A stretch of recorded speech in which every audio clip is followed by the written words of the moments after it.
നിസ്കാരം നടക്കുകയാണ്. ഇമാം റുകൂഇലേക്ക് പോയാൽ നിസ്കാരത്തിൽ മൻ അദ്റക റുകൂഅ ഫഖദ് അദ്റക അസ്സലാഹ്, അല്ലേ? റുകൂഅ് കിട്ടിയാൽ ആ റക്അത്ത് കിട്ടിയെന്നാണ്. അപ്പോ റുകൂഅ് കിട്ടാൻ വേണ്ടി ഒരു ഓട്ടമുണ്ട്. ജുമുഅക്ക് ചിലപ്പോൾ അങ്ങനെ ഓടുന്നുണ്ട്. രണ്ടാമത്തെ റക്അത്തിലെ ജുമുഅയുടെ രണ്ടാമത്തെ റക്അത്തിലെ റുകൂഇൽ ഇമാമിന്റെ കൂടെ ചേരാൻ പറ്റിയില്ലെങ്കിൽ പിന്നെ ചേരുമാണ് ളുഹ്ർ നിസ്കരിക്കാൻ വേണ്ടി വരും. അങ്ങനെ ജുമുഅ നിസ്കരിക്കുമ്പോഴേ ഇമാമ് ഒരു റക്അത്ത് കഴിഞ്ഞു, രണ്ടാമത്തെ റക്അത്തിന്റെ റുകൂഇൽ നിൽക്കുമ്പോഴെങ്കിലും അല്ലാഹു അക്ബർ എന്ന് ചൊല്ലിയിട്ട് ഇമാമിന്റെ റുകൂഇൽ എത്തണം. നിങ്ങൾ പോകലും ഇമാമ് പൊന്തലും കഴിഞ്ഞാൽ നിസ്കാരം തുടർന്നോളൂ, പക്ഷേ 4 റക്അത്ത് നിസ്കരിക്കണം.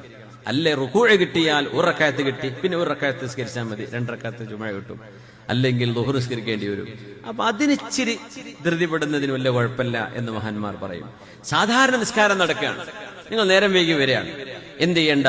ഓടിക്കയറരുത്. നബി തങ്ങൾ പറഞ്ഞു, ഇദാ തൈതുമുസ്സലാ, നിങ്ങൾ നിസ്കരിക്കാൻ വരുമ്പോൾ ഫലാ തഅതൂഹാ വഅൻതും തസ്ഊൻ, ഓടിയിട്ട് വരരുതേ, ഓടി വരരുത്.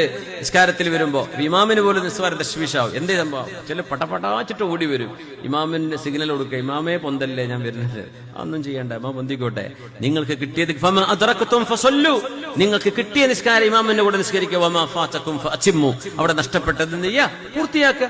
സലാം വീട്ടി കഴിഞ്ഞാൽ എണീറ്റ് നിസ്കരിക്കണം, ബാക്കി നഷ്ടപ്പെട്ടു പോയത് എന്ന് വിചാരിച്ച് നിങ്ങൾ എന്ത് ചെയ്യരുത്?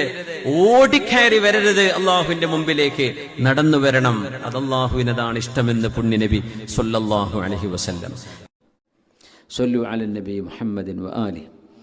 അല്ലാഹുമ്മ സ്വല്ലി അലാ സയ്യിദിനാ മുഹമ്മദിൻ വഅലാ ആലി സയ്യിദിനാ മുഹമ്മദിൻ വബാരിക് വസല്ലിം അലൈഹി.